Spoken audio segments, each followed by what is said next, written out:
வணக்கம் நண்பர்களே. ஆப்பஜனம் தென்காசி வேலியாடு சேல்ஸுக்கு வந்திருக்கு. இது மொத்தம் பார்த்திங்கன்னா 17 உருப்படி, எல்லாமே கெடா தான். ஒரு 7 to 8 மாதம் கெடா. இதில் காய் அடித்ததும் இருக்குது, காய் அடிக்காதங்க இருக்குது. மொத்த சேல்ஸுக்கு மட்டும்தான். சில்லற சேல்ஸுக்கு யாரும் தயவு செய்து கால் பண்ண வேண்டாம்.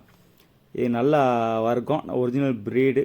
இதில் பார்த்திங்கன்னா கன்னியாட்டு கிடாவும் கிடக்கு, வெள்ளையாட்டு கிடாவும் கிடக்கு, ரெண்டும் சேர்ந்து கிடக்கு. இது யாருக்காவது வேணால் கால் பண்ணுங்கள், நம்ம கண்டிப்பாக நம்ம முறையில் எடுத்து கொடுக்கலாம். எல்லாமே நல்லா தெளிவாக இருக்குது. நீங்கள் போனதும் பிபிஆர் இன்ஜெக்ஷன் போட்டு நம்ம இறை போட்டு வளர்க்குற மாதிரி தான் இருக்கும். ஆக்சுவலாக பார்த்தீங்கன்னா நம்ம இறைக்கும் பழக்க வச்சுருக்கோம், மேய்ச்சலுக்கும் பழக்க வச்சுருக்கோம். நல்லா தெளிவாக இருக்குது, நல்ல தெளிவான ப்ரீடு. இது யாருக்காவது வேணால் கால் பண்ணுங்கள். இல்லைனா கறிக்கு வெட்டினாலும் கறி கடைக்கும் எடுத்து நீங்கள் வெட்டலாம், அதுக்கும் நல்லதாக இருக்கும்.